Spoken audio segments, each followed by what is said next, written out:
Bom, o ministro da Educação, Camilo Santana, diz que o governo avalia a reestruturação da educação no país, especialmente no ensino médio, depois dos resultados preocupantes da avaliação que mede o desempenho da educação a nível global.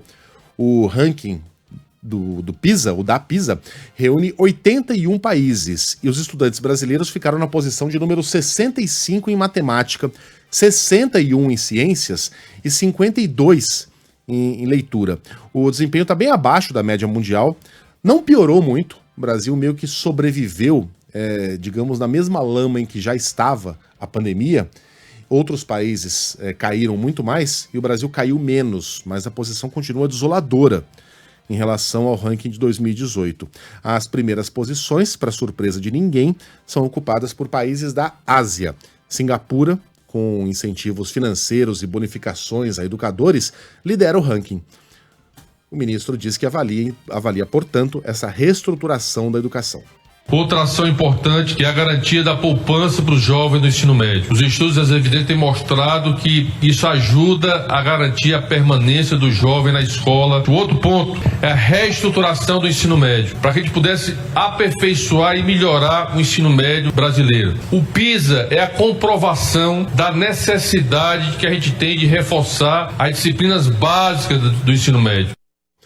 O baixo desempenho do Brasil no PISA tem causas diversas, mas a posição do professor no país é uma das principais dificuldades para transformar a situação educacional dos brasileiros, na avaliação da nossa colunista, Roseli Saião.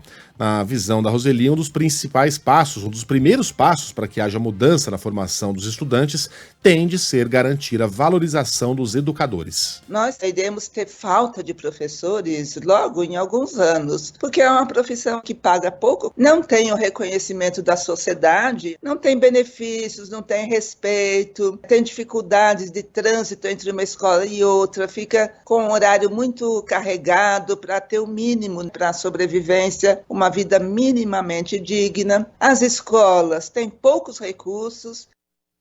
Cara, isso que a Roseli falou é tão verdade, E os nossos ouvintes estão escrevendo aqui, falando exatamente sobre isso. Não adianta nada se você não valoriza o professor no Brasil. Quanto ganha um professor no Brasil?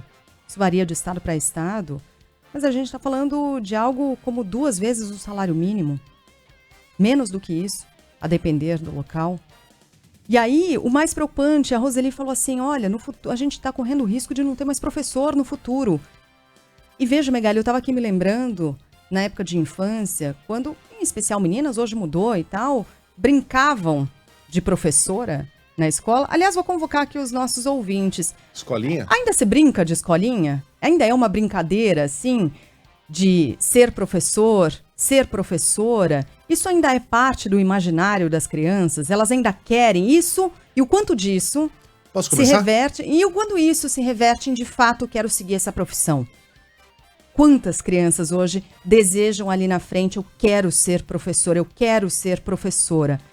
Né? Que medo dessa reflexão aqui da Roseli, de que talvez no futuro a gente não tenha professor, porque a gente desestimula, né? Os salários são desestimuladores, a situação nas escolas com falta de ferramentas, falta de material, falta de todo tipo de estímulo para que os professores estejam na sala de aula, é tudo na base do amor.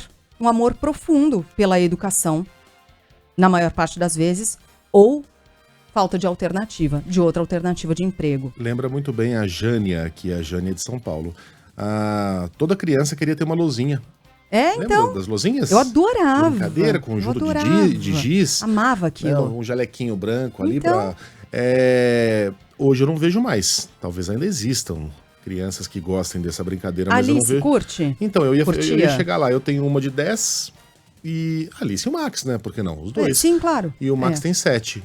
Não, nunca. Não me lembro de nenhuma vez. Lembro deles brincarem de piloto de avião, lembro deles brincarem de festa, organizar festa com as bonecas. Não me lembro de nenhuma brincadeira de professor. E me lembro também de os dois com o celular imaginário nas mãos, ali com 5 anos, falando: aê, galerinha, deixa seu like, deixa... Isso sim. Mas brincadeira de professor, nenhuma, Sheila, nenhuma. Muito bem lembrado. O Francisco mandou mensagem pra cá dizendo que brinca todos os dias com a filha de 6 anos de escolinha. Ela é a professora. Adivinha o que acontece? Todo dia ele tá de castigo. Aí sim. Professora é linha dura. É. A Milena, um beijo pra vocês dois, Milena e Francisco. Vários ouvintes escrevendo, opiniões divididas, aqueles pais que brincam sim com seus filhos, mas não é exatamente uma iniciativa dos seus filhos por admirarem, se sentirem inspirados por aquele professor ou professora, ou exatamente por um desejo próprio das crianças, Olha né? aqui, o Marcelo é professor no Rio de Janeiro, já escutou de um aluno se ele trabalhava ou só dava aula. Então.